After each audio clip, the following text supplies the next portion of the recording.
As you saw, 78 for no loss, and I think this was about 8 or 9 overs. We were chasing 325, and in those days, 325 used to be a lot of runs in one day cricket. So I went up to him at the start of the over and said that, Viru, we've got a good start. I think we can win this game. So let's not miss this at this stage. We have a long batting, it's a good wicket, it's a fast outfield. We'll get to 325. So he was on strike to Ronnie Irani, and he hit the first ball, as you saw, over mid-on for a 4. I went up to him, tapped the wicket and said that we've got 4 runs at the start of the over. Let's look at taking singles. We'll finish with 8 and 9 runs and over, and we'll be in course for the chase. He said, yeah, Dada, chinta mat karna. Next ball you saw, it was pitched in the middle stump and he played it past point for 4. So I went up to him again and said कि 2 ball में 8 run आ गए, अब आराम से ही खेलना, क्योंकि हम नहीं चाहते कि विकेट चला जाए. कहते हाँ आप चिंता मत करना. The third ball he hit over mid-off. He hit over mid-off for 4. I again went up to him and just looked at him and smiled. And I was angry from inside, or rather worried from inside कि यार ये कर क्या रहा है, because you know the match is in our grip. Let's not lose this.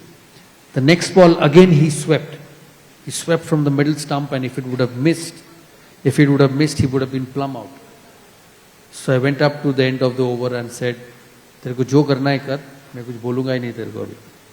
But then I realized when I finished, when we won that game, and when I went back to the room, and I actually recollected that incident. So I said to myself that, why did you have to do this? You know, by going and telling him every ball, I'm trying to restrict his thought process. Because at the end of the day, cricket may be a team sport, but it's individual as well. Because when the bowler is at the top of his mark and you're on strike as a batsman, it's just you, your mindset and the bowler. The captain does not matter, the non-striker does not matter, nobody matters. So the end of the day, what is going to make me win that game is what is going on in the head of that person on strike. And I realized that, and ever since after that, I did not interfere with the batsman when he was batting. You know, my suggestion would be or my discussion with him would be that we have to get 300 in 50 overs. You know how to do it. Play your game.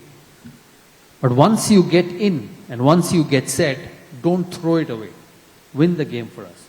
Because I realized that if I would have gone to Sehwag and said, you keep defending and not hitting, he'll get out.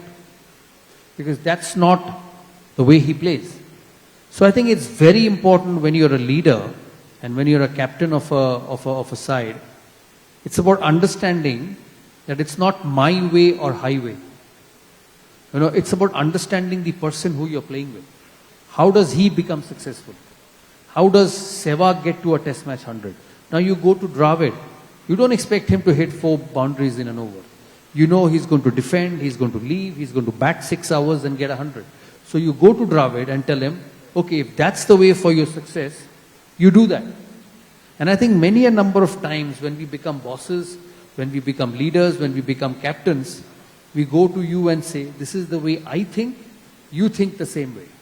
And I think that's wrong. It's about understanding what you are thinking, and it's about finding out over a period of time whether your thinking brings success to me, and then adjusting and doing it accordingly. I think that is very important. And I think that over, amidst Virendra Sehwag's madness, it made me, because it was the early days of my captaincy, it made me understand that let players be.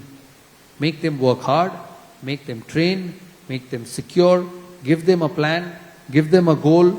Say, my motto is to win matches, not just draw cricket matches. I either win or I lose. There's nothing in between. And then let them play their game.